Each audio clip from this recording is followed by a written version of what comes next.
അവിടുത്തെ വോട്ടർമാർ കാണാൻ പോകുന്നത്. അതുകൊണ്ട് സ്ഥാനാർത്ഥിയെ സംബന്ധിച്ച് ഇപ്പോഴത്തെ ഈ ഒരു അവസ്ഥയിൽ ഒരു പ്രസക്തിയില്ല. അത് ജനങ്ങളെ പ്രതിനിധീകരിക്കുന്ന ഒരു വ്യക്തി മാത്രമായിരിക്കും സ്ഥാനാർത്ഥി. ആ ജനങ്ങളുടെ പ്രതിനിധിയാണ്. ഞാൻ പറഞ്ഞില്ലേ, ജനങ്ങളും ഈ പറയുന്ന പിണറായിയും മരുമകനും തമ്മിൽ ഏറ്റുമുട്ടലിൻ്റെ എന്താ പറയുക, അതിൻ്റെ നേർചിത്രം നിലമ്പൂരിലെ തെരഞ്ഞെടുപ്പ് റിസൾട്ടിൽ വരും. UDF സ്ഥാനാർത്ഥി നിർണ്ണയവുമായി ബന്ധപ്പെട്ടുകൊണ്ട് അവസാനവട്ട ചർച്ചകൾ നടന്നുകൊണ്ടിരിക്കുകയാണ്. ഏതെങ്കിലും തരത്തിൽ അവർ ബന്ധപ്പെടുകയോ അഭിപ്രായം തേടുകയോ ചെയ്തിട്ടില്ല. അങ്ങനത്തെ ഒരു ഡിസ്കഷൻ്റെ ആവശ്യമില്ല. നിരുപാധിക പിന്തുണ എന്ന് പറഞ്ഞാൽ പിന്നെ എൻ്റെ അടുത്ത് അഭിപ്രായം ചോദിക്കേണ്ട കാര്യമല്ല. രണ്ടാം ഘട്ടം ചോദിച്ചപ്പോഴും നമ്മൾ തീർത്ത് പറഞ്ഞതാണ്, നിങ്ങൾക്കത് തീരുമാനിക്കാം, അതിൻ്റെ റൈറ്റ് നിങ്ങൾക്കുണ്ട്, അതവർ തീരുമാനിക്കും. പ്രഖ്യാപനം വേണം, പെട്ടെന്ന് വേണം എന്നുള്ളതാണ് നമ്മുടെ നിലപാട്. കാരണം കുറച്ച് ദിവസങ്ങളേ ഉള്ളൂ. അല്ല, അവിടെ 10 ദിവസം മതി. ഇനി 10-25 ദിവസം ഉണ്ടല്ലോ, 15 ദിവസം അധികമെന്നില്ല അഭിപ്രായക്കാരനാണ് ഞാൻ. വെറും 10 ദിവസം മതിയെന്ന്. ആ വോട്ടിംഗ് അവിടെ നടന്നാൽ മതി. ജനങ്ങളതിനെ കാത്തിരിക്കുകയാണ്. ഒരു പ്രചരണത്തിൻ്റെ ആവശ്യം നിലമ്പൂരിലില്ല. ഇപ്പോൾ ഈ 98 MLA-മാരും മന്ത്രിമാരും മുഖ്യമന്ത്രിയും എന്താ പറയുക പിണറായി കുടുംബം ഒക്കെ വരുമല്ലോ. ഇനിയിപ്പോൾ അവിടെ തന്നെ ആയിരിക്കും എല്ലാവരും. അപ്പോൾ അതിൻ്റെ ഒന്നും UDF-നെ സംബന്ധിച്ച് അതിനൊന്നും ആവശ്യമില്ല. ജനങ്ങൾക്ക് കാര്യം ബോധ്യപ്പെട്ടിട്ടുണ്ട്. ഏറ്റവും അവസാനമായിട്ട് ഇപ്പോൾ ഈ ഹൈവേയുമായി ബന്ധപ്പെട്ട വിഷയങ്ങൾ, അതായത് ഇവർ നടത്തുന്ന, നിങ്ങളൊന്ന് ആലോചിച്ച് നോക്കൂ, ഇത്ര വലിയൊരു ദുരന്തം കേരളത്തിലുണ്ടായിട്ട് അതിൻ്റെ PWD മന്ത്രിയുടെ ധാർമ്മിക ഉത്തരവാദിത്തമാണ് ആ സ്ഥലം സന്ദർശിച്ച് അവിടുത്തെ ജനങ്ങളുമായി സംസാരിക്കാൻ. എന്തുകൊണ്ടാണ് സാധിക്കാത്തത്? എന്താണ് ഒരു മന്ത്രിക്ക് ഒരു ശേഷിയില്ലാത്തത്? അപ്പോൾ ഇത്ര ശേഷി കുറഞ്ഞവരാണോ ഇവർ? റീല് കൊണ്ട് മാത്രം കേരളത്തിലെ ജനങ്ങളെ അഭിമുഖീകരിക്കാൻ വിചാരിച്ചോ? ഒരു പ്രതിസന്ധി ഉണ്ടാകുമ്പോൾ ആ പ്രതിസന്ധിയുടെ മുന്നിൽ വന്ന് നിന്ന് അതിനെ നേരിടുന്നവനാണ് നേതാവ്. അതുകൊണ്ടാണ് ഞാൻ പറഞ്ഞത് മൂക്കാതെ പഴുത്തതാ. ഇത് ചവിട്ടിക്കുട്ടി പഴുപ്പിച്ചിട്ട് വെച്ചതാണ് ഈ മന്ത്രിയെ. അതെന്തുകൊണ്ടാണെന്ന് കേരളത്തിലെ ജനങ്ങൾക്കറിയാം. അതുകൊണ്ട് തന്നെയാണ് ഇത്തരത്തിലുള്ള പ്രതിസന്ധികൾ. മറ്റത് ഓളത്തിനനുസരിച്ച് നീന്താൻ ആർക്കാ കഴിയാത്തത്? ഒരു തിര എതിരെ വന്നപ്പോൾ ഓടി ഒളിക്കുകയാണ്. 3 ദിവസം വാതിലടച്ചിരുന്നു. 3-ാമത്തെ ദിവസം പിന്നെ ഫേസ്ബുക്കിലാണ് പ്രത്യക്ഷപ്പെടുന്നത്. അത് കഴിഞ്ഞിട്ടാണ് മെല്ലെ സ്റ്റെപ്പിൻ ചെയ്യുന്നത്. ഇത്രമാത്രം അധൈര്യം ഒരു വ്യക്തിക്കുണ്ടെങ്കിൽ എങ്ങനെയാണ് ഈ ഒരു പ്രസ്ഥാനത്തെ നയിക്കുന്നത്? അദ്ദേഹം നടത്തിക്കൊണ്ടിരിക്കുന്ന റീലുകളും പ്രവർത്തനങ്ങളും എടുത്ത് പരിശോധിച്ച് നോക്കിയാൽ അറിയാം. ഇവിടെ ഇതിൽ ഏറ്റവും വിഷമിക്കുന്നത് കേരളത്തിലെ ജനങ്ങളെപ്പോലെ തന്നെ ആശാ വർക്കർമാരുടെ സമരം നിങ്ങളൊന്ന് അന്വേഷിച്ച് നോക്കൂ. എന്താണ് ഒരു സഖാവിന് പറയാനുള്ളത്? അതൊരു വാശിപ്പുറത്ത് എന്നോട് ചോദിക്കാതെ നിങ്ങളോട് ആര് സമരം ചെയ്യാൻ ചെയ്തു എന്നാണ് ഈ സമരസഖാക്കളോട് സഹോദരിമാരോട് ചോദിച്ചത്. അപ്പോൾ പിണറായിയോട് ചോദിക്കാതെ സമരം പോലും നടത്താൻ പാടില്ല എന്ന് പറഞ്ഞാൽ ഈ ഫാസിസവും മോഡിയും തമ്മിൽ എന്താ വ്യത്യാസം? ഇതിലേറെ ബെറ്റർ മോഡിയല്ലേ? ഇതിലേറെ ബെറ്റർ മോഡിയല്ലേ? ഇത്രമാത്രം ജനങ്ങളെ എന്താ പറയുക, ജനകീയ സമരങ്ങളെ അടിച്ചമർത്തുന്ന, വിമർശനങ്ങളെ അടിച്ചമർത്തുന്ന നിങ്ങളൊരു വാർത്ത കൊടുത്താൽ പോലും അത് താങ്ങാൻ കഴിയുന്നില്ലല്ലോ. അപ്പോൾ എന്താ മനസ്സിലാക്കേണ്ടത്? എവിടെയാണ് ഫാസിസ്റ്റ് ഭരണം? കേന്ദ്രത്തെക്കാളും വലിയ ഫാസിസ്റ്റ് ഭരണം നടക്കുന്നത് ഇവിടെ തന്നെയല്ലേ? അപ്പോൾ ഇതെല്ലാം പ്രതിഫലിക്കും. ഇപ്പോൾ ADGP അജിത് കുമാറുമായി ബന്ധപ്പെട്ട വിഷയങ്ങൾ എവിടെ എത്തി? തൃശ്ശൂർ പൂരം 1 കലക്കി കഴിഞ്ഞാൽ റിപ്പോർട്ട് ഇപ്പോഴും വന്നില്ല.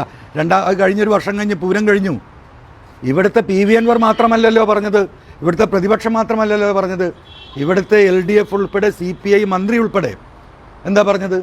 ഈ പൂരം കലക്കലിന് BJPക്ക് ഒരു പച്ചയായിട്ട് BJPയും കേന്ദ്ര നേതൃത്വവും തല കുത്തിമറിഞ്ഞിട്ട് കേരളത്തിൽ നിന്ന് ഒരു ജനപ്രതിനിധിയെ ഉണ്ടാക്കാൻ കഴിയാത്തതാണ് ഈ പറയുന്ന അജിത് കുമാർ പിണറായിയുടെ സമ്മതത്തോട് കൂടിയിട്ട് ഒരു പൂരം കലക്കിയിട്ട് തൃശ്ശൂരിൽ BJPക്ക് ഒരു പാർലമെൻറ്റ് സീറ്റ് ഉണ്ടാക്കി കൊടുത്തത്. എന്തെങ്കിലും നടപടി ഉണ്ടായോ? ഒരു നടപടി ഉണ്ടായിട്ടില്ല. ഇത് ജനങ്ങൾ ചർച്ച ചെയ്യില്ലേ? സ്വർണ്ണക്കള്ളക്കടത്ത് നിലമ്പൂരിൽ ചർച്ചയാകുമല്ലോ. മാമി തിരോധാനം ഒരു വിവരവുമില്ല. റിദാൻ ബാസിൽ കേസ് ഒരു വിവരവുമില്ല. ഇപ്പോൾ റിപ്പോർട്ട് കൊടുത്തിരിക്കുന്നു. ആ പരാതിക്കാരനാരാ? PV Anwar. റിപ്പോർട്ട് കൊടുക്കുമ്പോൾ സ്വാഭാവികമായും ആ റിപ്പോർട്ടിൻ്റെ കോപ്പി പരാതിക്കാരന് കൊടുക്കണം. ഞാൻ കത്ത് കൊടുത്ത് കാത്തിരിക്കുകയാണ്. ഇന്ന് വരെ എനിക്ക് കോപ്പി തന്നിട്ടില്ല.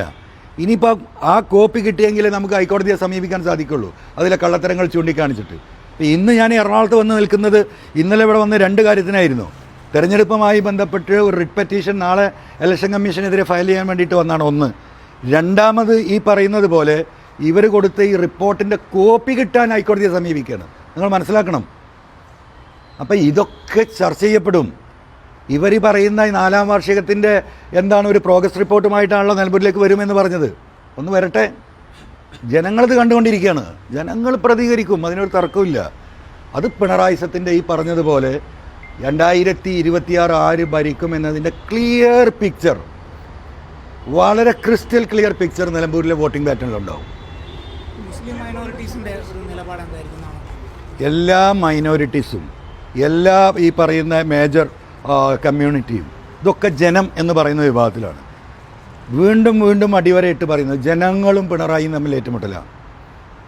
അതിൽ ജാതി ഉണ്ടാവില്ല, മതമില്ല, രാഷ്ട്രീയമില്ല. മനുഷ്യർക്ക് ഇവിടെ ജീവിക്കണം. ഈ സ്വത്ത് മുഴുവൻ ഇവിടുന്ന് അടിച്ചു മാറ്റി പോവുകയാണ്. സമൂഹത്തിൻ്റെ മുഴുവൻ കാര്യങ്ങൾ ഒരു റീൽ ഉണ്ടാക്കാൻ 2 മിനിറ്റിന് നാളെ പത്രസമ്മേളനത്തിൽ ആ ഡീറ്റെയിൽസ് കൊടുക്കുന്നുണ്ട് ഞാൻ. 10,90,90,000 രൂപ. ഇന്നലെ ഇങ്ങനെ പറഞ്ഞല്ലോ, റീൽസ് ഇടും ഇനിയിടും ഇടം. അത് കച്ചവടമാണ്. 2 മിനിറ്റിൻ്റെ റീല്, നിങ്ങളൊക്കെ റീൽ ഉണ്ടാക്കുന്നവരാണല്ലോ. 2 മിനിറ്റിൻ്റെ റീലുണ്ടാക്കാൻ 9,90,000 രൂപ. 4 റീലിന് 40 ലക്ഷം രൂപ കൊടുത്തു. 39,80,000 രൂപ. എന്തിന്? ബേപ്പൂർ ഫെസ്റ്റ്. ഇപ്പം ഈ കാണപ്പെട്ട റീലുകൾ നിങ്ങൾ നോക്കൂ. നാഷണൽ ഹൈവേയുമായി ബന്ധപ്പെട്ട റീലുകൾ എന്താ? ഇതെല്ലാം ഡ്രോൺ ഉപയോഗിച്ചാണ്. 5 ലക്ഷം 10 ലക്ഷമാണ് PRD വകുപ്പ് അതിന് കൊടുക്കുന്നത്. ഇപ്പോൾ റീല് മൂപ്പരിക്കൊരു കച്ചവടമാണ്, മന്ത്രിക്ക് വലിയ വരുമാന മാർഗമാണ്. അതുകൊണ്ട് റീലിട്ടുകൊണ്ടേയിരിക്കും, അതിൽ തർക്കമൊന്നുമില്ല. അത് അദ്ദേഹത്തിൻ്റെ വ്യവസായത്തിൻ്റെ ഭാഗമാണ്. അതെ, അതാ ഞാനീ പറഞ്ഞത്. ആ പ്രോഗ്രസ് കാർഡുമായിട്ട് അമ്മായിയപ്പനും മരുമാനും നിലമ്പൂരിലേക്ക് വരട്ടെ, ജനങ്ങളോട് പറയട്ടെ. ഞങ്ങൾക്കും പറയാനുണ്ട് ചിലത്. നാളെ ഒരു പ്രസ് മീറ്റ് വിളിക്കുന്നത്, ഞാൻ എറണാകുളത്തായിരുന്നു വിളിച്ചിരുന്നത്. ഇപ്പോൾ ഈ ഇലക്ഷൻ ആയതുകൊണ്ട് ഞാൻ തിരിച്ചു പോവാം. നാളെ മലപ്പുറത്ത് രാവിലെ 9 മണിക്ക് പ്രസ് മീറ്റ് നടത്തുന്നുണ്ട്. കുറച്ച് രേഖകൾ കൂടി നിങ്ങൾക്ക് തരാനുണ്ട് ഇതുമായി ബന്ധപ്പെട്ട്. മുഹമ്മദ് റിയാസിൻ്റെ ഓഫീസുമായി ബന്ധപ്പെട്ട ചില രേഖകൾ കേരളത്തിലെ ജനങ്ങളുടെ മുന്നിൽ കൊടുക്കേണ്ടതുണ്ട്. അത് നാളെ രാവിലെ 9 മണിക്ക് നടക്കുന്ന പ്രസ് മീറ്റിൽ എറണാകുളത്ത് നിന്ന് തരാനായിരുന്നു ഉദ്ദേശിച്ചിരുന്നത്. ഇലക്ഷൻ ഡിക്ലെയർ ചെയ്തുകൊണ്ട് എനിക്ക് അർജൻറ്റായിട്ട് തിരിച്ചെത്തേണ്ടതുണ്ട്. അത് നാളത്തെ പ്രസ് മീറ്റിൽ അവിടെ നമ്മൾ കൊടുക്കും. Okay, thank you.